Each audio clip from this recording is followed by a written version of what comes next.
ख्वाब में सांप देखने की ताबीर मुख्तलिफ सकाफ़तों और मज़ाहब में मुख्तलिफ होती है। ताहम कुछ आम ताबीरें शामिल हैं। तब्दीली और तहव्वुल। सांप अक्सर तब्दीली और तहव्वुल की अलामत समझे जाते हैं। अगर आप ख्वाब में सांप देखते हैं तो ये इस बात की निशानदही कर सकता है कि आप अपनी ज़िंदगी में किसी बड़ी तब्दीली या तहव्वुल का सामना कर रहे हैं। ताकत और ताकत। सांपों को अक्सर ताकत और ताकत की अलामत भी समझा जाता है। अगर आप ख्वाब में सांप देखते हैं तो ये आपकी अपनी अंदरूनी ताकत और ताकत की निशानदही कर सकता है। खतरा और धोखा।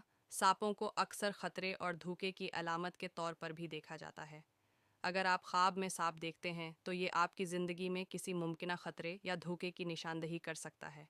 शिफा और शफा। कुछ सकाफ़तों में सांपों को शफा और शफा की अलामत के तौर पर देखा जाता है। अगर आप ख्वाब में सांप देखते हैं तो ये आपकी ज़िंदगी में शिफा या शफा के वक्त की निशानदही कर सकता है।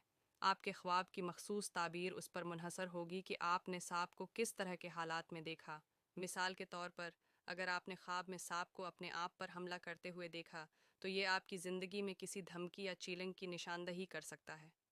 ताहिम अगर आपने ख्वाब में सांप को पुरस्कून और प्रामाण तरीके से देखा तो ये आपकी ज़िंदगी में मुस्बत तब्दीली या तहव्वुल की निशानदही कर सकता है। आपके ख्वाब की ताबीर करने का एक तरीका ये है कि आप अपने ख्वाब के बारे में अपने जज्बात और एहसासात पर गौर करें।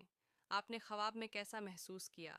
क्या आप खौफजदा, परजोश या कुछ और महसूस करते थे? आपके जज्बात आपको यह समझने में मदद कर सकते हैं कि आपका ख्वाब आपके लिए क्या मानी रखता है। आप अपने ख्वाब के बारे में किसी दोस्त, ख़ानदान के रकन या थेरापिस्ट से बात करने पर भी गौर कर सकते हैं।